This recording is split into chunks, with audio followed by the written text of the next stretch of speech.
ini masih kami mau seharian 24 jam jajan serba pedas lagi yang ada di sekolah. Karena si kami udah kangen makaroni pedas, jadi si kami kesini ke SMP 10 lagi ya. Yang pertama pokoknya mah depan gerbang pisan ini mah langsung aja ngedatengin si Amang tukang makaroni pedas yang benar-benar bumbunya lekos, cabenya banyak, pokoknya bener-bener enak banget ini mah. Mau belinya 5.000, mau belinya 8.000, mau belinya 10.000.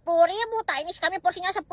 Pas dilihat teh wah porsinya banyak pisan. Pas dimakan teh wah ini yang bikin enaknya mah karena si emangnya teh ngebumbuinnya teh nggak pelit gitu, manis, asam, pedasnya juga bener-bener kerasa pisan. Wah bener-bener ngenak ini mah. Sebelah si Mamang tukang makaroni, kami mah selalu ingin beli seblak di sini. Di sini mah bisa pakai cimol, bisa pakai kerupuk, bisa pakai telur, bisa pakai mie, pokoknya mah lengkap pisan. Pasti makan teh wah ini mah seblaknya bener-bener enak banget, cikuritnya kerasa. Apalagi si Mamang ngasih telurnya teh utuh gitu, jadi bener-bener tambah enak. Sebelah si Mamang tukang seblak ternyata ada si teteh yang jual dimsum chili oil. Ya udah teh beli aja 5.000, ternyata 5.000 teh dapat 4 dong. Ya udah wes kami teh bilang ke si tetehnya chili oilnya yang banyak. Pas dimakan teh wah bener ini mah yang bikin nikmatnya chili oilnya, terus dimsumnya juga lumayan enak, bener-bener berdaging. Sebelah si Mamang tukang dimsum ada si teteh yang jualan batagor. Wah ini mah harus dibeli wajib. Ya udah teh beli aja 5.000 ini pakein sambal kacangnya yang banyak. Jejer lia singa cawajuk ha. Ieu teh meuningeun pisan.